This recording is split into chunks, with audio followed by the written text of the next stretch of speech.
What's up, everybody? Hope all is well. You know what? I'm gonna say it. Yep, I think we have reason to start getting excited for Overwatch 2. In case you missed it, a developer livestream took place last Friday, March 18th. Links below. Check it out. It covered a lot. We got some new information, some clarity, and for some a bit of worry, but I think it was good stuff. I'm excited, and where others see concern, I see confirmation the team is going about it the right way. Personally, I'm much more confident in Overwatch 2 after watching. So let's talk about it. The livestream focused on a few key things. First, why did Blizzard split the PvP out from PvE? Second, a revised communication strategy. Third, the alpha and beta. And finally, perhaps most importantly, how development is going. And while we didn't get any new gameplay footage, which is a bummer, they do have a solid explanation and plan for that. John Spector, the new commercial lead, explained that they know it's better to show than tell, so they're fixing it up as best they can in the alpha, and we'll share detailed breakdowns on it all before the beta launches. All in all, I thought it was good. I sincerely don't see anything to knock. It struck the right tone, covered a lot of important and relevant topics, and it's a solid start to rebuilding the trust lost during the content and communication blackout. I encourage you to watch the whole thing because context does matter. For example, I can tell you Jeff Goodman described Overwatch 2 gameplay as hyper dive, but without watching the whole segment, hearing the tone of their voices, or seeing their faces, you won't see how sincere they are in understanding that's a problem and how hard they're working to fix it. Personally, when Jeff Kaplan was in charge, I felt connected. You could see the care and love in his eyes and hear it in his words. He gave me that feeling that, yeah, he's a gamer making a game. He gets it. He's one of us. That's been lacking under Aaron until now. Like I said, just how I personally feel, and while I never doubted Aaron's skills or passion for gaming, I think the pressure and complicated situation he was thrust into really did his leadership a disservice. But now, a year later, it's like watching a different person, partly because he's a capable dude that's grown into the role, perhaps partly because he's no longer shackled by all the Activision garbage. Regardless, I'm happy for him as a person and for everyone playing, as it's made me confident the game's in good hands. Towards the end of the live stream, Aaron talked about how it's exciting to get the game in our hands, but they're just as excited for the journey ahead. While it's a subtle statement, I think it's worth emphasizing. In one of my recent videos, I said something similar, and I think it echoes a certain sentiment.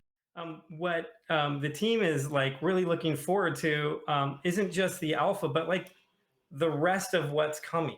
Like this is going to be such an exciting time for our community, for our players, for the team. We're so excited for it. We can't wait to bring you along for the journey. In the same way people say the best part of life is the journey, I feel the same about gaming. All the challenges and obstacles and laughs and ridiculous moments are what form a community, and all those things are most dense at launch. The first 6 months or so will likely be a wild ride, and I hope everyone enjoys it. So without further ado, let's get into it. Why have they kept us in the dark? What's going on with Overwatch 2? And when do we get to play it? I think the best place to start is with their explanation for the communication blackout. We're all curious what's going on with Overwatch 2 and 1, right? While we have gotten some information, the pacing is best described as a drip feed. Well, personally, I think the answer given is honest, understandable, and a lot deeper and better than I'd hoped. It's a bit long-winded, so bear with me. Aaron explained they have two core values in development. The first is always deliver regular content to keep it fresh and exciting. The second is to release a game only when they feel it's ready. Considering those two values and the size of the Overwatch team, it put him in a tough spot. Neither core value was being fulfilled in a timely manner. Unable to do both, the choice is either A, rush Overwatch 2 out before it's ready so they can get back to focusing on the live service, or B, keep working on Overwatch 2 and extend the no content gap even longer. Either way, it falls short of fulfilling the core values. So they opted for something different, split PvP off from PvE and release them separately. Let that sink in. That's actually huge. And ironic, since it may have been the loudest comment when originally announced, but I can appreciate the subtle reward to releasing a more elegant solution in just one game, so I don't fault them for aiming for it originally. And they've grown the team from 60-ish to about 200, and doing so they can get PvP out now, give us new content, return to a live service model, while also buying more time to focus on PvE and make it something truly epic, all with the headcount now to do both. And that is why there was a communication blackout. The last Overwatch 2 update was a few months ago, and since then they've been talking this through, and while unsaid, I'm sure the Microsoft buyout changed the scope some. So put yourself in their shoes. What can you say when everything's on hold and you don't yet know the new direction? You know how the gamer herd mentality works. Players would freak. 5 years and they still don't know, when the reasonable reaction is, bummer it's delayed, but I'm glad they're putting thought into it. Now, I'm not giving them a pass. The last 2 years have been brutal, but do I understand it was a complicated situation and they had good intentions? Yeah, for sure. A new boss, Activision problems, a buyout, change of scope, and quadrupling and team size all took their toll and time. There's no excuse for the radio silence, and they could have done better there, but they stated clearly they're trying and hope Aaron's update combined with this live stream demonstrates the start of their effort to rebuild trust. One last comment about the team growing. Aaron was very clear to state most, if not all, the directors of Overwatch 2 developed Overwatch 1. I think he was trying to reassure us that while it's different, the feel and legacy of Overwatch 1 has been carried over to Overwatch 2. So what about the state of Overwatch 2 development? While they didn't go into specifics too much, they did cover a good number of topics. They talked a lot about the alpha currently being played by employees, league pros, and a handful of content creators. They're getting a lot of great feedback. The mixed skill sets have given them input from a variety of skill levels, which in turn has helped balance better. They provided a few examples, like Sojourn's Railgun, a hyper-accurate, high-damage weapon in the hands of an average player works, but given to a pro, things change and it's just too powerful. Their hunch was immediately confirmed when they started playing, and so they're making changes to adjust. Now, most relevant to me personally, they talked about supports, and it wasn't pretty. I've seen the backlash on forums, but I have to say, I think some are taking it the wrong way. Here's what was said. Sometimes like a tracer can get into the back line and just wreak havoc because it doesn't feel like there's as much that supports can do. There's not like an off tank that's peeling. There's not other like members of the team that can like sort of like counter some of the abilities that these people have. So like you'll see some of the heroes that we have, especially some of the flanking heroes like Tracer and Reaper are now like really dangerous back there. And we started getting support that's like, hey, it feels like, or we start getting feedback that it feels like our support heroes are unsupported, you know, and that that it's just that they need some work there. And we think that feedback's right, and so we're looking into it, and we're hoping to like. So basically, playing support isn't good right now, and they're aware of it. To some, this is an opportunity to say all their fears have been confirmed and the dev team's failing, but Aaron clearly says they think the feedback is right and they're working to fix it. Will it be perfect at launch? Of course not, but the key takeaway should be we're all on the same page in that regard. I encourage you to go back and watch. The tone of their voice does say a lot. As a support, I don't expect to be fragging out, but I do expect gameplay that either allows me to defend myself or at least encourages and enables the team to help. I don't need a giant rectangle to stand behind or an off tank peeling 24/7. I just need a reason for the team to want to help keep me alive, and if that's present, meta evolution will handle the rest organically. Personally, I lean more towards boosting supports themselves for a few reasons. First, in most ranks, teamwork is lacking, and if supports rely 100% on teammates to protect them, it'll just be an epic fail. And second, if supports are too fragile, the go-to meta will just be to dive them over and over and over. Not coincidentally, something Jeff touched on shortly after. A lot of the stuff that Aaron mentioned is sort of been consistent feedback. For example, that supports feel like they're just really hard to survive. Basically, they're just getting dove on. The meta is really, really fast. For better or for worse, we knew it would be faster, that's for sure. But it's definitely kind of this like super dive right now almost. So I mean, that's something we have this opportunity now to make these changes and iterate on the game and make sure it's in a place where everyone's going to be happy with it.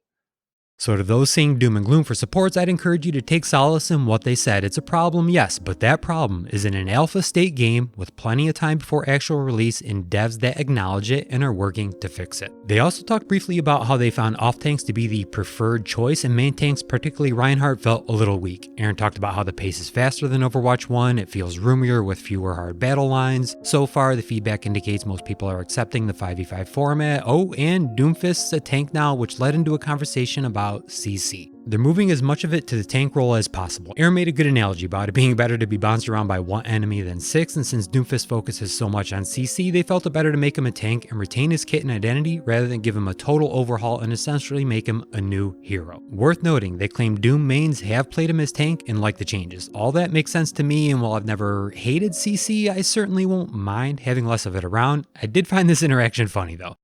Imagine a Doomfist that's able to get in, is more survivable than he used to be, and also has like the ultimate escape to kind of pop out of combat. So we're kind of does do a lot less damage though. Well, yeah, that's a good point. Right. So okay, yeah. So don't imagine that. You're scaring people.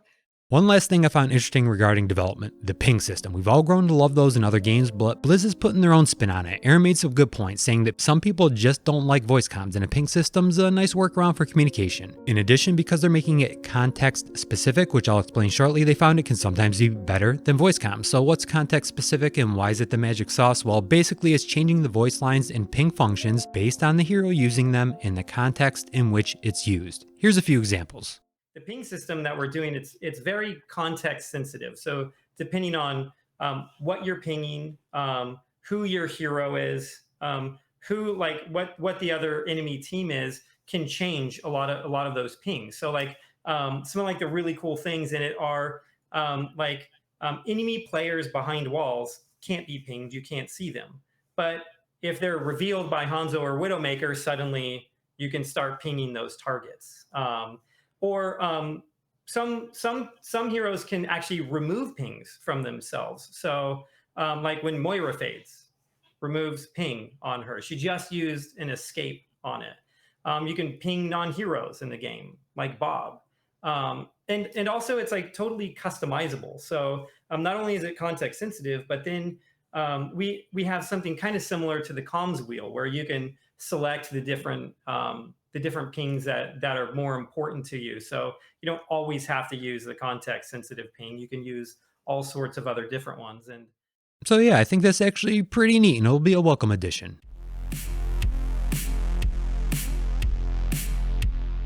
So final thoughts. Right now the alpha is running. Tuesday, April 26th, the closed beta will go live and be PC only. They did say they're working on getting consoles included in future tests, but couldn't comment beyond that. There's a FAQ page, though it's just a few items I'm showing here. If you're invited, you receive an email sent to the one associated with your Battle.net account. No word on when those go out, so keep your eyes peeled. I hope at that point the NDAs go away and players can talk and share footage, but I'm not sure. Probably depends on how ready the game is for prime time and how far out the planned launch is. If you do get selected, please take it seriously. Every little bit of effort you put into helping could ultimately improve the experience for millions, even tens of millions of players over time. Take some pride in it, you know? What do I think overall? I liked what I saw. The team seemed honest and real and invested. They aren't talking about core functionality or stuff like that, rather the finer details of hero balance and subtle map changes. And the freedom with which they're talking suggests to me they're either confident in the product or happily unencumbered by Activision, or both. It makes the last 2 years seem like Bizarro World, you know? Game design wise, they hit all the right notes. I feel like they're trying to find the balance between casuals and pros, which I know is a heated debate in of itself, but it's the reality of the situation, so let's be happy they acknowledge it's a thing, and they're trying. As for the PvE, well, I admit I'm more anxious for that than PvP, but it never had a concrete date to begin with, and I'm telling myself a story that keeps me thinking positive and that I believe just might be the truth. I've said it before, I think the Overwatch 2 we were going to get under Activision pales in comparison to what we will get under Microsoft. Yes, they won't own Blizzard for another year or two, but the effects of that are immediate, particularly with a product as strategically important to the new owner as Overwatch 2 will be. So I'm fine waiting longer, especially since we'll have PvP to tide us over. My bet is next time we see PvE, we'll be blown away. So the ride's almost starting, everyone. PvP release might be a ways off, who knows, but it's closer to the end than the start, and if Blizz is true to their word, we should start getting a lot more communication about it. Best of luck to you all in the beta lottery, and I hope to see you out there.